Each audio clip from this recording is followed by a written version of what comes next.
Ternyata di tempat ini ada cerita mengenai sosok yang suka memandikan orang-orang ketika orang tersebut meminta sesuatu di tempat ini. Dan sosok tersebut adalah sosok Nenek Gayung.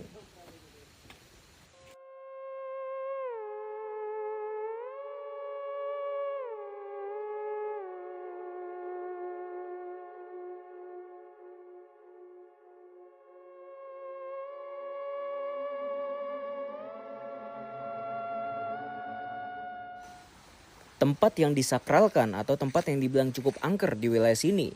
Ternyata tempat ini mempunyai cerita mistis mengenai sosok yang disebut sosok Nenek Gayung. Dikabarkan Nenek Gayung ini adalah perwujudan dari jin penunggu tempat ini.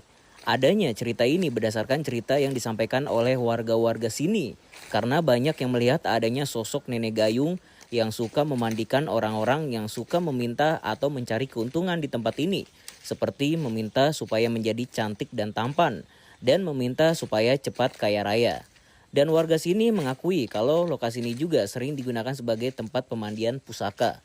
Ya, jadi kalian bisa lihat sendiri ya teman-teman ya. Ini adalah jalur untuk menuju ke sebuah gubuk. Yang kabarnya gubuk ini sering kali munculnya sosok api dan juga sosok Nenek Gayung ya teman-teman ya. Dan di bagian area sini kalian bisa lihat sendiri ya. Jadi lokasi ini memang berada di pinggir sungai. Dan di depan gua ini adalah bagian gubuknya, dan di bagian depan lagi itu ada bagian tempat pemandian Nenek Gayung teman-teman. Dan ini adalah bagian aliran sungai ya teman-teman ya. Dan kabarnya memang di lokasi ini sering kali muncul sosok tersebut. Dan kita akan coba untuk ke bagian tempat yang dimana yang sering kali digunakan sebagai tempat pemandian Nenek Gayung.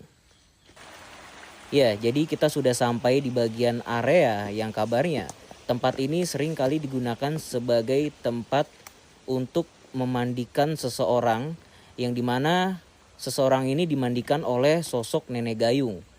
Dan di lokasi ini adalah bagian dari TKP-nya teman-teman. Dan di sini ada 2 pohon besar. Kabarnya 2 pohon besar ini menjadi gerbang goib menuju ke kerajaan jin teman-teman.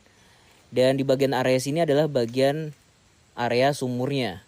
Dan lokasi ini juga informasi yang gue dapetin, yang tadi gue bilang kalau lokasi ini sering kali digunakan sebagai tempat pencucian pusaka.